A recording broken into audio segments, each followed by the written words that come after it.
selamat pagi jemaat yang dikasihi Tuhan. Kembali lagi di Renungan Lensa Efata Gunung Payung. Apa kabar Bapak Ibu Saudara-saudari? Selalu dalam keadaan sehat dan diberkati Tuhan. Mengawali aktivitas kita di hari ini, mari kita semua melandasi seluruh kehidupan kita dengan firman Tuhan. Namun sebelum itu, mari kita satu di dalam doa. Kita berdoa. Allah Bapa yang ada dalam kerajaan surga, Bapa yang kekal kudus, kami bersyukur untuk kehidupan kami sampai di hari ini. Kalau kami boleh bangun dalam keadaan tubuh yang sehat dan kuat, dan kalau di antara kami ada dalam kelemahan tubuh dan sakit, kami percaya penyertaan dan kuasa Tuhan ada di dalam tubuh jiwa raga kami, dan kami boleh kembali sehat kuat dan dapat melakukan aktivitas kehidupan kami dengan baik adanya. Terima kasih banyak Tuhan Yesus. Dalam mengawali seluruh tugas tanggung jawab yang akan kami lakukan, kami memohon di hadapan hadirat-Mu, bimbing dan tuntunlah kami, buatlah kami melakukan segala aktivitas kehidupan kami dengan berlandaskan pada firman-Mu.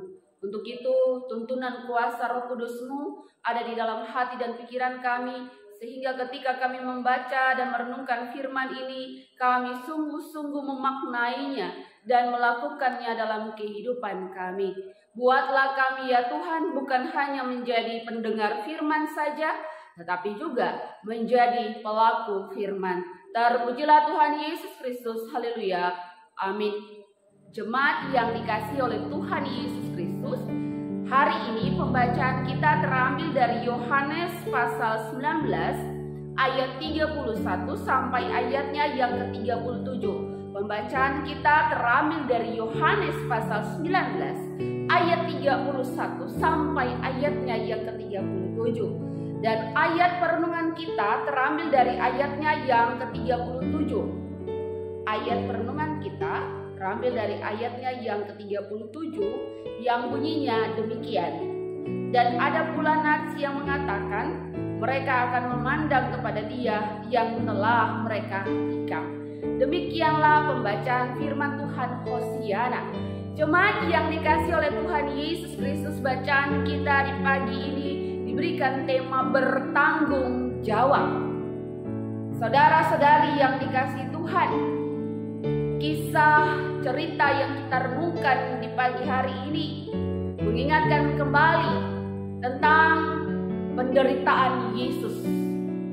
Untuk itu, dalam penderitaan Yesus yang Ia alami, bukan hanya di kayu salib, tapi Ia juga ditikam dengan tombak dari lambungnya. Lambung Yesus ditikam dengan keji setelah menerima banyak siksaan. Menurut Injil Yohanes, itu mesti terjadi agar nubuatan tentang Yesus terpenuhi. Saudara-saudari bisa lihat dalam ayatnya yang ke-37. Dan juga ketika lambung Yesus ditikam, itu juga merupakan kebiasaan orang Romawi saat menyalibkan penjahat, yang dimana mereka akan membiarkan seorang penjahat terus tergantung sampai ia meninggal. Bahkan dibiarkan sampai mayatnya dimakan burung bangkai. Namun itu berarti akan makan waktu berhari-hari. Sementara hari penyaliban Yesus itu adalah hari Sabat.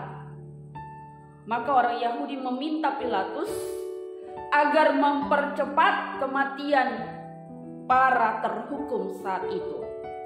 Salah satu caranya adalah dengan mematahkan kaki mereka hingga mereka tak sanggup meluruskan tubuh dan tak bisa bernafas. Kemudian bukan hanya mematahkan kaki, tapi juga mereka meyakinkan bahwa Yesus sudah benar-benar mati dengan cara menombak lambungnya.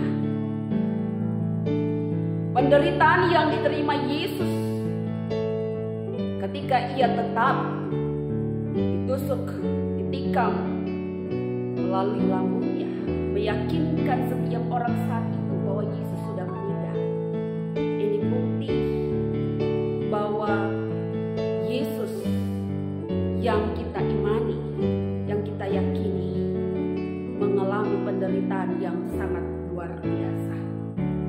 Mungkin dalam kacamata manusia kita melihat bahwa penderitaan Yesus terlalu banyak. Namun Yesus melakukan itu semua untuk penebusan akan segala salah dan dosa manusia, sehingga kita sekalian beroleh keselamatan daripadanya. Jemaat yang dikasihi oleh Tuhan Yesus Kristus, lewat penderitaan Yesus ini kita belajar akan satu hal yang sangat penting, yaitu tanggung jawab. Karena menjadi anak-anak Tuhan, orang-orang Kristen, umat Tuhan yang bertanggung jawab itu tidak mudah. Apalagi bertanggung jawab soal keyakinan iman kita, bertanggung jawab akan segala perbuatan kita. Yesus mengajarkan kita saat ini menjadi orang yang bertanggung jawab, berarti ia siap sedia menerima dan melaksanakan segala sesuatu dengan sungguh-sungguh sampai akhir. Yesus mengajarkan kita bahwa bertanggung jawab harus tahu mana yang harus dilakukan dengan benar, tugas yang seperti apa yang harus dilakukan dengan takut akan Tuhan, dan bagaimana setiap tanggung jawab yang dilakukan itu, yang dipenuhi dengan segala beban-beban yang ada, harus setia melakukannya. Yesus mengajarkan kita saat ini, saudara-saudari, ketika ia masuk dalam penderitaan, ia terima dan ia laksanakan dengan penuh tanggung jawab sampai akhir.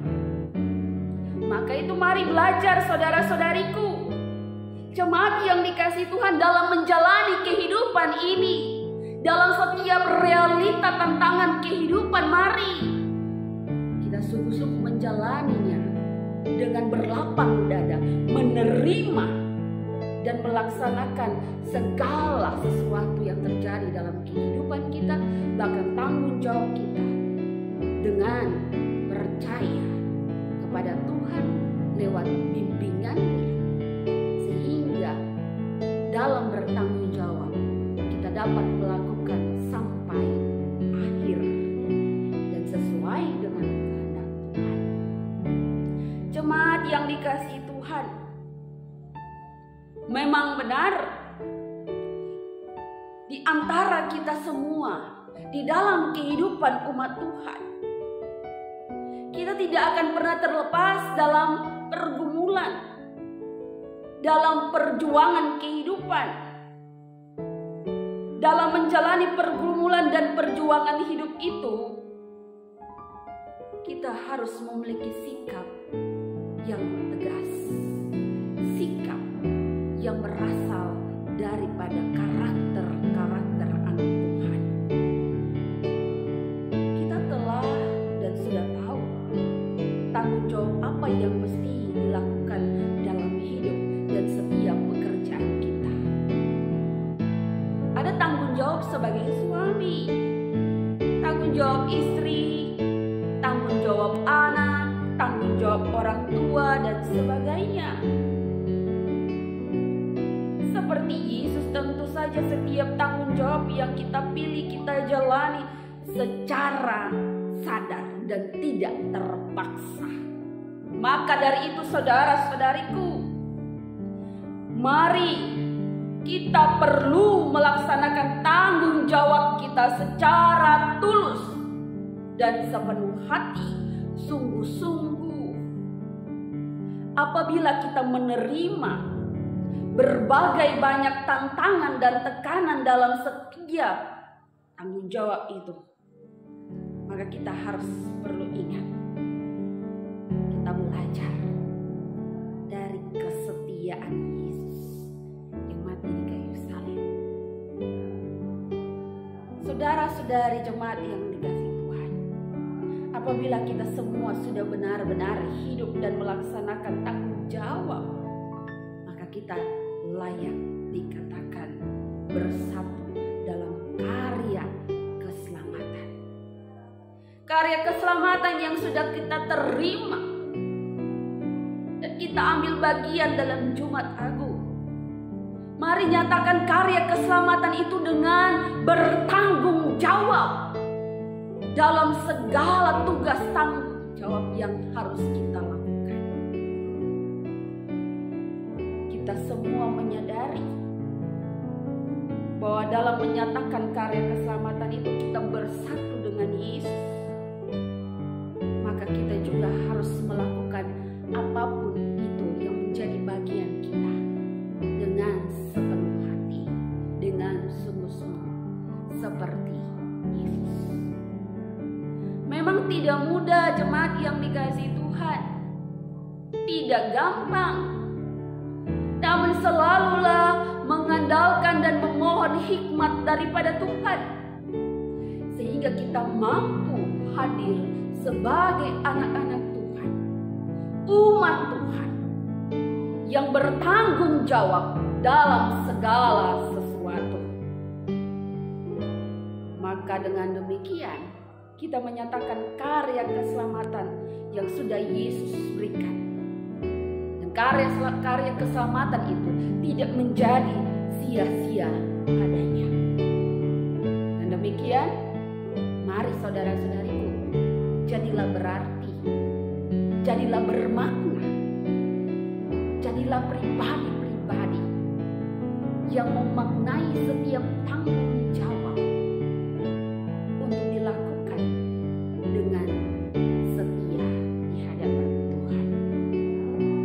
Selamat menghidupi karya keselamatan dengan tetap terus melakukan tugas tanggung jawab yang harus kita lakukan dalam kehidupan dari hari lepas hari. Biarlah firman Tuhan yang kita renungkan di pagi ini mau menguatkan kehidupan beriman kita, dan kita hadir menjadi pengikut-pengikut Kristus yang selalu bertanggung jawab dalam segala tugas tanggung jawab yang kita lakukan. Kiranya Tuhan Yesus memberkati kita dalam perenungan firman di pagi. Terpujilah Tuhan. Amin. Jemaat yang dikasihi Tuhan, mengakhiri renungan di pagi ini, mari kita satu di dalam doa. Allah Bapa yang bertakhta dalam kerajaan surga, Bapa yang kekal kudus, kami bersyukur karena kami boleh ada di hari ini dan kami boleh bangun dan membuka YouTube channel GPIB Fata Guntung Payung, lalu kemudian kami merenungkan firman, sehingga firman ini juga yang menjadi nasihat dan penguatan iman dalam kehidupan kami dari hari lepas hari. Ini kami Tuhan, kami serahkan seluruh tugas tanggung jawab kami, seluruh kehidupan kami ke dalam tangan pengasihan-Mu. Terpujilah Tuhan, haleluya, amin.